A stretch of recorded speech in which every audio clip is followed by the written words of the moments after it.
Hi, welcome to MotorMatters. I'm Alan R, and I'm bringing you the latest, the greatest, the newest, and the good. Maybe not always the best, but what's available in South Africa right now. And the really good, I can tell you that today is the new generation Mitsubishi Triton Bucky. Launched late last year, and we were at the launch, and I showed you not only the vehicle, but we did some mild off-roading at the launch as well. And that's all on the channel. So when I got it to test, I decided to give it a bit more off-roading, hence the mud. No, it's not spray-on. This is the real stuff. We've got the top of the range edition 46 model on test over here right now. So what does that mean to you? Well, it gives you a few extras on the vehicle, like this very substantial bull bar at the front over here, the very interesting black paintwork, which is interesting and looks good. You've got, of course, daytime running lights at the front over here. It's big, it's brutish, and it's aggressive. Taking a look at the wheels over here, 18-inch alloys, and those were meant to be black before we put all the mud on them, but I think you get the idea. And what you've got to look at is look at the clearance on the wheel arch over here, and you'll see the articulation you get when we go through the dips and the 4x4 course. So it is an important feature to just take note of all the way along.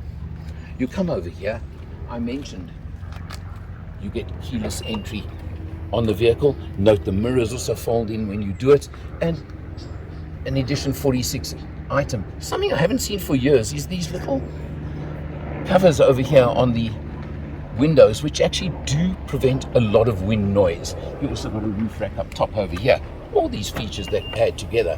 Pop open the back door and let's take a look over here, and you'll see, for example, a nice strong side step, which is useful, and I find very useful, a nice handle to grab to lift yourself up, and those are provided for all 4 seats, so that's useful really.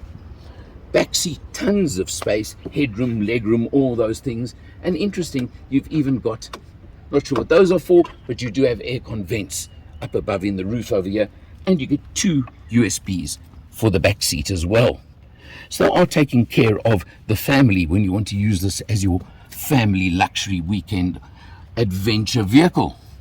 Nice trim on the doors over here, very neatly done, a bit of glossy over there. So they've made sure that this top model in particular really does look like a top spec model. I haven't opened up the back, I'll be honest with you, but edition 46 does give you a very fancy looking canopy with side flaps that open even and a roof rack above it. So there you go for your adventuring. This one is really the adventure version, let me call it that way. Now the Triton comes with a 2.4 litre 4-cylinder diesel engine. The workhorse models right at the bottom of the range do offer you an 81 kilowatt 200 newton meter option. Could be a bit on the slower side, but the rest of the range, obviously including this one, gives you 135 kilowatts, 430 newton meters of torque, and driving through the option of 6-speed manual or automatic transmissions. You can choose. In edition 46, auto only, 4x4 only. But I'm going to say to you, there are other models in the range, and I'll go through the whole range later on. But if you don't need, and you're never going to use 4x4, a 4x2 with a diff lock is cheaper, lighter on fuel, cheaper to run, and could be a better choice in the long term if you're never going to need or use that 4x4 ability. But that is something you need to decide. Okay, here we have the new Triton, Alan R from MotorMatters. My turn to take it through. Derek, you've shown me what to do because you're the boss man. And why do we do it? Because motors matter and I want fun. Excellent. Alan, this cross-axle section, Yeah? I'm going to move ahead of you and see what the vehicle does, and then we got a little bit of exterior. And I'm in 4 low with diff lock engaged. Awesome. That's going to work for me. And enjoy the ride and feel the car under your seat, drive on the seat of your pants.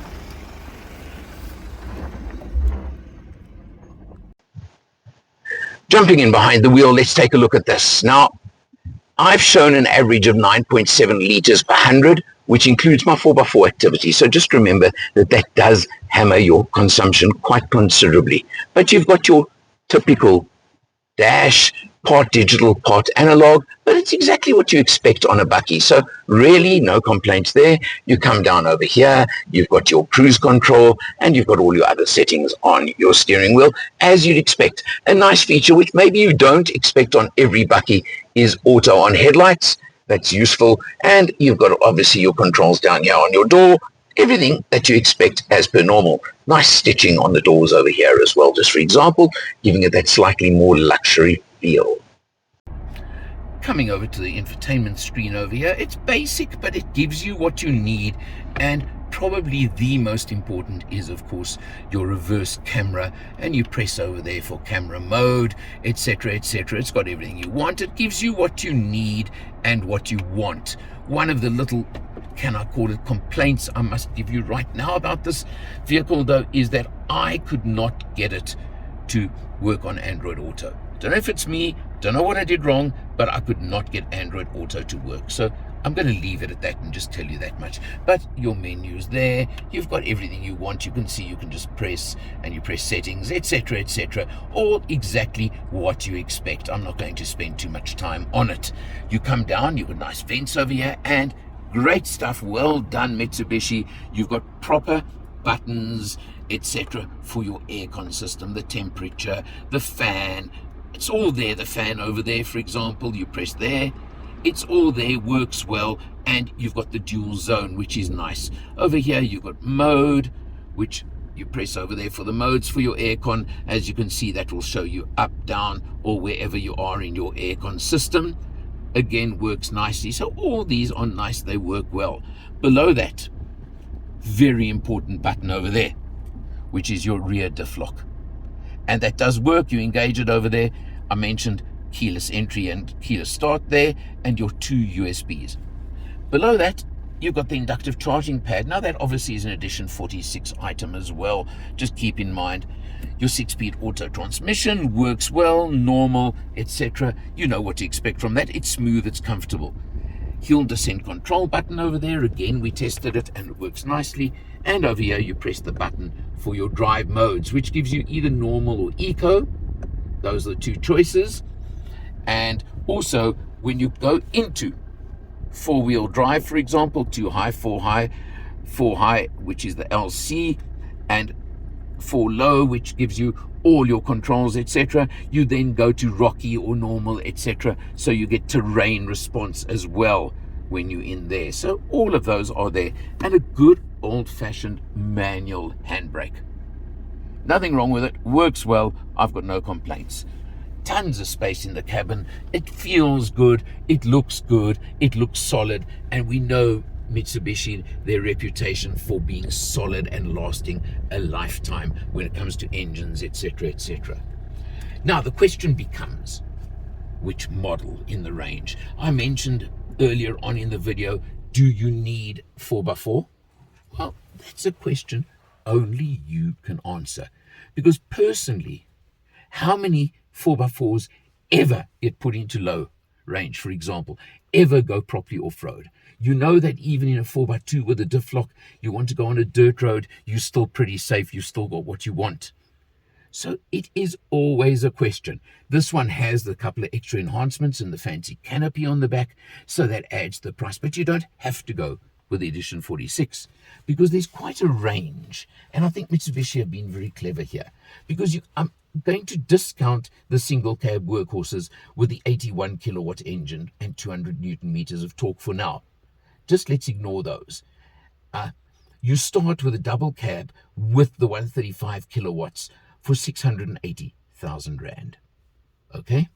You then go up through the steps. The cheapest 4x4 with an automatic gearbox will cost you 760,000 Rand. That is the GLS model. You then get the Extremes, the Athlete, and the Edition 46, which go all the way up in steps to this one at 890,000 Rand. Now, really, if you think about it, It's a lot of bucky for your money. You get things like, I haven't even mentioned, electric seat adjustment for the driver's seat as well, just to add to the package to know you're in a top spec luxury double cab. So keep it in mind. You get a 5-year, 90,000 kilometer service plan as well. So I'm going to say to you, from, if you think of it, 750, 760,000 Rand for a 4x4 automatic, in other words, under the skin, similar to this, I think it's pretty good value. And we all know, as I said, exactly how tough the Mitsubishi Tritons are and the reputation they've had for donkey's years. Little things that do irritate, like, for example, why I couldn't connect to Android Auto, I don't know, but I'm sure maybe it probably was just me. Overall, they've had the reputation for years. To me, this one builds on it. I think it's as simple as that. For MotorMatters, I'm Eleanor. See you next time. It's like quite simple compared to, I think, of a lot of the top models from Ford, etc., etc. They've just gone over to. We're expecting the splatter to hit the fan now. Yeah, so Alan is driving again, so just take a second of silence, please. Remove our headrest now. I'm just getting Alan, enjoy it, and I'll speak to you now. Okay.